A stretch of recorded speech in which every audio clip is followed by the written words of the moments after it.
നവകേരളം ഒരു സങ്കല്പമല്ലെന്നും വർത്തമാനകാലത്ത് നടപ്പിലാക്കേണ്ട യാഥാർത്ഥ്യമാണെന്നും മുഖ്യമന്ത്രി പിണറായി വിജയൻ പടന്നക്കാട് ബേക്കൽ ക്ലബ്ബിൽ നടന്ന കാസർഗോഡ് ജില്ലാതല അവലോകന യോഗത്തിൽ സംസാരിക്കുകയായിരുന്നു അദ്ദേഹം. This news sponsored by Forever for everyone.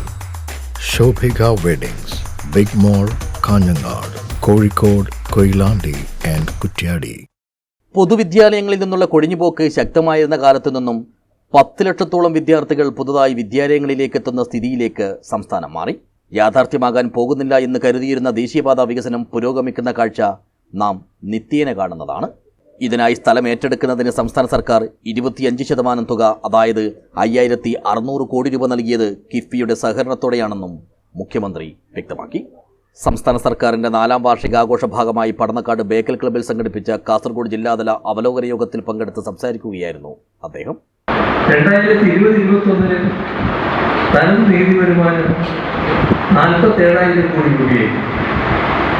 അത് ഇപ്പോൾ 80,000 കോടി രൂപയാക്കി വർദ്ധിപ്പിക്കാൻ നമുക്ക് കഴിയും. GST നടപ്പാക്കിയപ്പോൾ ഒരുപാട് പാവപ്പെടുകളുണ്ട്. ആ പാവപ്പെടുകൾ GST ടോസ് ഉന്നയിക്കുന്നതിന് നമ്മുടെ സംസ്ഥാനം നേതൃത്വപരമായി പങ്കുവഹിച്ചു. അതിനുള്ള പരിഹാര മാർഗങ്ങൾ നടപ്പിലാക്കാനും കേരളം മുന്നിട്ട് നിന്നു. നമ്മുടെ നികുതി ഭരണ സംവിധാനം ആധുനിക സാങ്കേതിക വിദ്യയിൽ അധിഷ്ഠിതമായി പുനഃക്രമീകരിക്കപ്പെട്ടിരിക്കുകയാണ്. നമ്മുടെ മലയോര ജനങ്ങളുടെ ഭൂമിയുടെ അവകാശം നല്ല രീതിയിൽ സ്ഥാപിക്കപ്പെടുകയാണ്.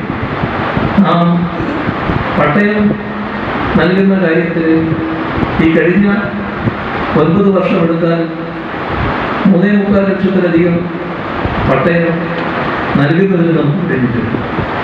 പരമ്പരാഗത വ്യവസായ രംഗത്ത് മൂല്യവർദ്ധിത ഉൽപ്പന്നങ്ങൾ ഉൽപ്പാദിപ്പിക്കാൻ നാം ശ്രദ്ധിക്കുകയാണ്.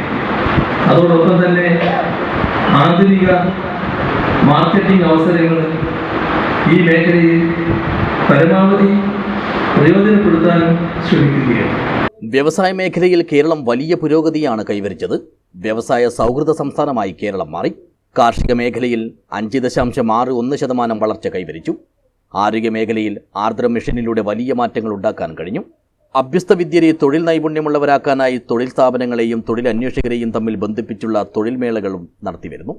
നിപ്പ, ഓഖി, പ്രളയം, കാലവർഷക്കെടുതി, കോവിഡ് മഹാമാരി തുടങ്ങി നിരവധി പ്രതിസന്ധികൾ മറികടന്ന് മുന്നേറിയ സർക്കാരാണ് നമ്മുടേത്.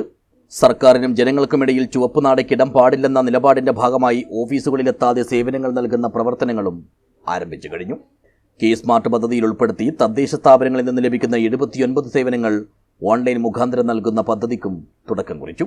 പഞ്ചവത്സര പദ്ധതിയെ കേന്ദ്രം അവഗണിച്ചപ്പോൾ കേരളം അതിനെ നാഴികക്കല്ലായി കണ്ടുവെന്നും മാലിന്യ സംസ്കരണ രംഗത്ത് നടത്തുന്ന നവകേരളം പദ്ധതി മാതൃകാപരമായെന്നും തീരദേശ സംരക്ഷണത്തിന് കേന്ദ്ര സർക്കാരിനോട് ആവശ്യപ്പെട്ടിട്ടുണ്ടെന്നും മുഖ്യമന്ത്രി യോഗത്തെ അറിയിച്ചു.